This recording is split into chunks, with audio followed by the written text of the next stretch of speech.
আলাইকুম, সবাই কেমন আছেন? ভারত ভারত ভারত ভারতের কিছু সাংবাদিক মূর্খ, অশিক্ষিত, ছোট মন ছোট মন মানসিকতা কিছু সাংবাদিকের ভুয়া নিউজ ভুয়া নিউজ দিয়ে দুই দেশের উত্তেজনা করতেছে। দুই দেশের ভিতরে ভালো সুসম্পর্ক ছিল, সেটা নষ্ট করতেছে।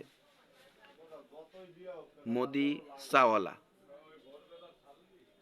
চাওয়ালা মোদির সাথে ডক্টর ইউনূসের সাথে তুলনা করলে হবে? ডক্টর ইউনূস শিক্ষিত এবং নোবেল পুরস্কার পাওয়া, আর শালা মোদি হলো চা ঘুরতো। ওর সাথে তুলনা করলে হবে?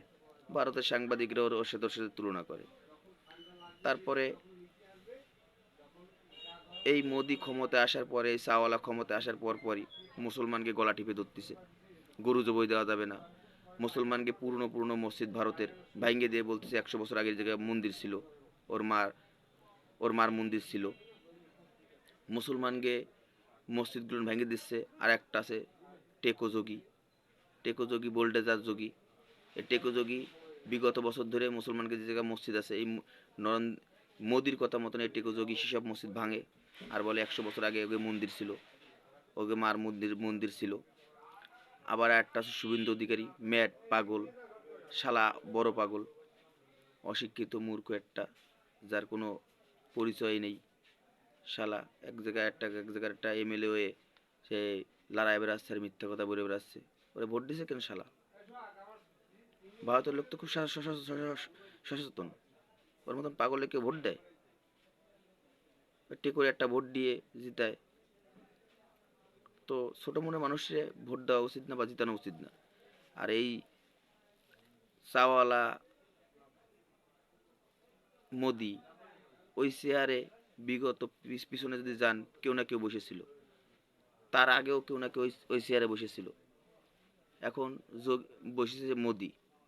যোগীর চেয়ারেও কেউ না কেউ আগে বসেছিল, তার আগেও কেউ বসেছিল। সবাই পরিবর্তন হয়। এই শুভেন্দু অধিকার যে চেয়ারে এখন আছে, ওইখানেও কেউ না কেউ বসেছিল। চেঞ্জ, যুগের সাথে সাথে সব পরিবর্তন। আজীবন থাকে না কেউ ক্ষমতায়। আল্লাহ ছাইরে দেয়, ছেড়ে দেয় না। আল্লাহ ছাড় দেয়, কারো ছাইরে দেয় না। তোমাকে ভগবান ছাড় দেবে, ছাইরে দেবে না। কেউ ছেড়ে দেবে না, ছাড় দিলেও তোমাকে ভগবান।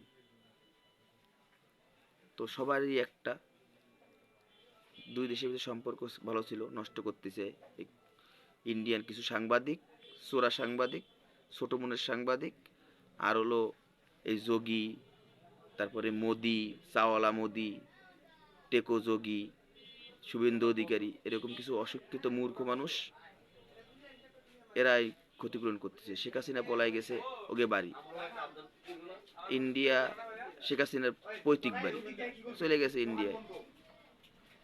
আর ওরা জায়গা দিছে। যদি পৈতৃক বাড়ি না হয় কীভাবে থাকে? চোরের মতন পলায়।